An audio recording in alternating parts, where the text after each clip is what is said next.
Hello. It is the Saturday after Christmas. I believe some holidays are still going on, so whatever you're celebrating, hope you had good holidays. I'm sitting here with my second daughter, who's 5 months old, watching crime shows.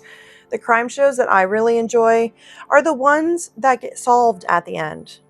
It gives the parents um, some sort of closure. Obviously, it doesn't bring their loved one back, but it makes me happy that these cases were never given up on, or they were reopened once DNA could be used as a tool. So anyway, for some reason this triggered a memory of when I did a Ouija board when I was 18, and I'm now 32 years old. So listen to this. I started therapy last September. So obviously in therapy, you uncover certain traumas and triggers and things like that. So this is one of those things that I had in my subconscious mind that I totally forgot about. When I was 18 years old, I was working at Twin Peaks in West Omaha, Nebraska. And I drove a minivan because I thought it'd be fun to load up all my friends and travel to house party to house party to house party like I'm their taxi. That only happened one time. The other times it was used to kind of, nap in between shifts at work. So anyway, aside from that, I remember it was around that time, and a group of friends and I decided to go to a cemetery with a Ouija board. And if any of you listening to this remembers going to doing that with me, I don't remember who was there. I don't remember who I did this Ouija board with, and I'll tell you why. So this was a memory that was lost inside my mind for probably the last 10 years. I mean, I was 18 in 2011. So right out of high school, actually. Anyway, okay. So I remember we got to the cemetery. Somebody pulled out the Ouija board, and we invited whoever to join us that's in the cemetery or whatever spirits. I remember we tried it, and everybody thought it was lame because it didn't work. And I said, well, it doesn't matter if you physically have seen any signs of this working. You probably invited an evil spirit to follow us home, and it's now in the board, and we need to close this board out before we just get up and leave. So everybody wanted to get up and leave, and I was the only one that was like, no, let's close this out for real. Everyone was like, no, Melody, if you believe in it so much, you can keep the board and take it with you. Whatever. That was lame. So I'm sitting here trying to close this thing out myself, right? Okay, well, what I remember from my subconscious memory that I did not remember for the last 10 years or however long was this. I was staying at my grandmother's house at the time in Papillion. So you walk upstairs, it's an old farmhouse. There's a room to the left, a room to the right, and the room straight back is the one I was staying in. So when I look out the front window, it's just like part of the roof. Not the highest part of the roof, but just that part of the roof that's like, I don't know, an awning in front of a window. And then there's a closet in that room, and then the outside. At the time, for those of you that know me and remember, I was dating a guy named Blake who lived in Florida. So I was up, talking to him and doing the long distance thing and stuff like that. So I was always in that room talking to Blake on the phone or, FaceTiming. I don't even think FaceTime was a thing back then. Skyping, I think. Anyway, but I remember one night the horror started happening. So basically, I woke up in the middle of the night to the biggest scratching noise, the loudest scratching noise to the wall next to me. So my bed was lined up to where that closet is in the room. And it's just my bed and then the closet and then the outside, right? So I'm like, what in the fuck is in my closet? So I hear, it seriously sounds like the claws of a giant, huge claws scratching right next to my head on the other side of the wall. I'm laying there sweating to death, scared out of my mind. And it woke me up, obviously. And then I had the courage to reach over and grab my phone, right? And I texted my grandma and I said, "Hey, Grandma, so sorry to bother you at whatever time it was, 3 o'clock in the morning," because that's when, it's the devil's hour or whatever, 3 or 4 in the morning. And that's exactly what time it was, like 3:02 in the morning, swear. Texting my grandma, and she's not having it. She has to work in the morning. She works at the military base in Bellevue. So she texts me back and she says, "Melody, go to sleep." And I was like, "I can't. There's a loud scratching noise here in my room. Is anything, in the closet next to me?" And she said, "No, it's probably just a squirrel or a bat." And I was like, "I don't fucking think this is a squirrel or a bat. Absolutely not." So anyway, I go to sleep. It stops and I go to sleep, whatever. The next night or a couple nights later, the scratching starts again. Biggest claws ever. And mind you, I'm completely sober. I'm not on any drugs. I haven't been drinking, nothing like that.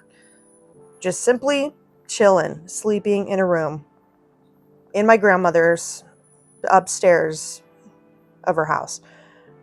So I get the courage to turn on a light, which is right next to me this time. I flip on the light and it stops, right? I go over to the closet, shaking, trembling. When I look in the closet only extends to half of the wall.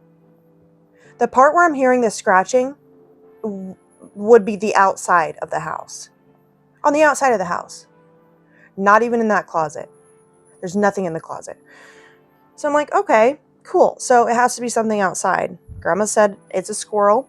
Squirrels, they run around, whatever. So I go back to bed. And then it happens again. Another night later, it happens again.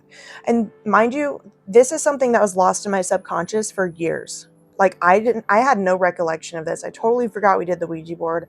Totally forgot I had this experience. And I'm pretty sure, okay, so I remember, I was like, what the fuck is going on? Because I believe in paranormal things, but I've never personally experienced anything like that. And then I remembered, holy shit, that Ouija board I did 6 months ago is still in the back of my van. So literally for 6 months, on and off, I was being haunted by some devil that was taking over my Ouija board that I did with my friends in a cemetery.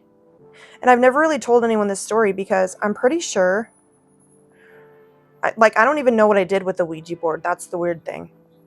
I had the Ouija board in the back of my van, and I have no idea, no clue what I did with it. I know I didn't light it on fire. I thought maybe I had thrown it away or given it to someone else, but I have no idea what happened to that Ouija board. And I feel like once that Ouija board left, so did all of my memories of what happened. I was being haunted by a demon from hell. And I apologize if you're, a super religious person, but it was definitely a demon from hell. Those claws were bigger than life itself, sounded louder than, it sounded like somebody was like scratching the side of the wall with, I don't know what to even compare this to. It was not a squirrel. So anyway, I told my grandma, a couple more times after that. I was scared shitless, called her from upstairs, called her phone at 3:02 in the morning whenever this happened multiple times. She's like, "Melody, quit calling me or I'm going to kick you out. You will not live here anymore. Stop with your bullshit. Go back to sleep." Like grandma was not having it. And I don't blame her. She had to work in the morning. But like, what the hell was I supposed to do about this, So one day I finally remembered that Ouija board was in my vehicle. And that's the reason for this haunting and this terrifying noise on the other side of my wall. So I don't know what I did with that Ouija board. Sorry, my daughter's right here. But I don't know what happened to it. It doesn't exist anymore, but that's what I remember. That is a real story that's really happened in my life, and something that was tucked in my subconscious for over 10 years. That therapy helped me find out about and uncover. So If you're ever thinking about doing a Ouija board, I suggest do it correctly and make sure that everybody involved helps close out the board, or else you'll be haunted for a long time. And you won't even remember that you have the Ouija board in the back of your vehicle or wherever in your house. They're definitely not something to fuck with or play with. It's definitely really a tool to speak to people in a different realm than Earth. And it might not even be the person that you're hoping to have contact with. It could be someone completely different. It could be a lost and tortured soul, or it could be literally a devil, a demon, straight from hell. So, yeah, it was a terrifying experience. Waking up in cold sweats is not fun. For some reason, I wanted to stay in my bed under my blanket. I thought my blanket was going to protect me. For some reason, it felt like protection. But, yeah. So aside from that, I mean, the only other paranormal experiences I've ever really had is, well, when my friend Crystal passed away, she spoke to me through electricity. So I was at work because I worked for State Farm for 4 years, and we had a kitchen area in the back where we'd eat lunch and stuff, and there's a couple lights back there. Well, after Crystal passed away, I was sitting in that kitchen and the light started to flicker. And you know, when things like that happen, you just have a feeling inside of you that you already know who it is or what it is. It's an energy exchange. So like for me, I'm a spiritual person, but I don't go around thinking everything is a sign. Like my Amazon Alexa right now is flashing yellow. I don't think that's a sign. You know, you just know. You just know when it is. When you see a cardinal landing on your porch, you know that's a past loved one. And usually the one enters your mind, the loved one that you know that it is. That's usually who it is. Anyway, so when Crystal passed away, this light was blinking in the kitchen area where we used to have lunch. And I remember I was sitting there and I was like, oh, this light has never blinked before. And it blinked. And immediately Crystal's name came to my mind, so I knew it was her. And she spoke to me through other mediums as well, in my own house. Sometimes my children's toys will go off by themselves, and it's not a faulty circuit or, you know, dead batteries or anything like that. I just know when it's her speaking to me. And I've had, you know, a few friends pass away, and if I meet a guy named Jason, I know that that's my friend reaching out from beyond the grave, and it just reminds me of him. So I believe in subtle little signs like that too. There's also been a couple times where I've been sleeping, and in my dreams I'm laying in my house and I can't move. So I'm like laying on my couch or laying in my bed, and for some reason I can't move my body. It's like I'm having sleep paralysis in my dream. Like some people have sleep paralysis in real life. They wake up from their nap, their slumber. They wake up and they notice they can't move their arms or legs. It's never been like that personal to me that I know of. It's always just been in a dream when I'm sleeping. But those are pretty much the only paranormal things that I've had happen to me. And yeah, I really don't need to experience much more than that. I went to New Orleans, Louisiana, a couple years back with my boyfriend at the time, which is now the child father to my children. The father to my children. I think I said that right. Anyway, yeah, so obviously that's one of the most haunted cities in the United States. Definitely feels like it too. Definitely feels creepy. And I did mention this in my other episode, of when I visited New Orleans. I was staying in a hotel in the French Quarter, and I remember a couple nights, I was sleeping and I kept waking up to like a coin dropping on the table next to me. Not directly next to me, but like over in the corner of the room.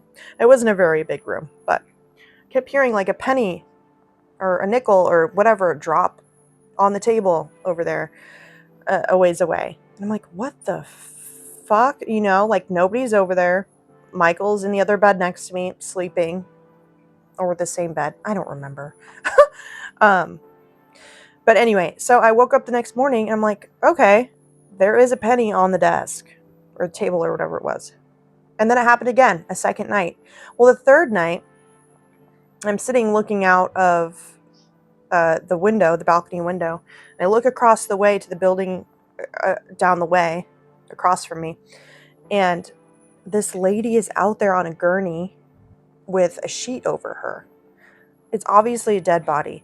And I'm like, holy shit, has this lady been dead in her apartment for like X amount of days? For 2 days? Because that's around the time where the coin kept dropping and waking me up on the table.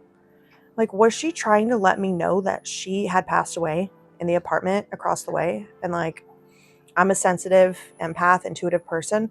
So maybe she was trying to reach out to me to let me know that like she was not alive over there.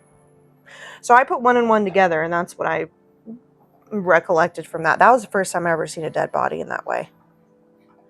Except for like at a funeral. So that was pretty crazy. But yeah, just want to let you know, typically I write an outline before I record an episode, just so that I don't get off track or off trail when speaking. So I'm super proud of myself. This whole episode, I did it on my own, improv, if you will. I improv this whole episode. I didn't write anything down. And I hope you enjoyed it. I believe through Spotify, there's a spot where you can comment. Please comment and let me know if you've had any sort of paranormal activity in your lifetime. I'm curious to know what kind of things you've experienced and if it has affected you as a person or if it hasn't. Oh, and I want to add here really quick. This is kind of different, but I think it's still kind of on the same topic of like paranormal stuff. But like when I had my Nissan Altima, I got my Nissan Altima in probably 2013, I believe. And I had it for 6 years. So I believe in aliens and things like that. But I've never had an alien encounter either. So what's super weird is I have an alien tattooed on my arm. Well, I went to this dealership, right? And I'm not in a position to really buy a car. I don't have a lot of credit or a down payment or anything like that.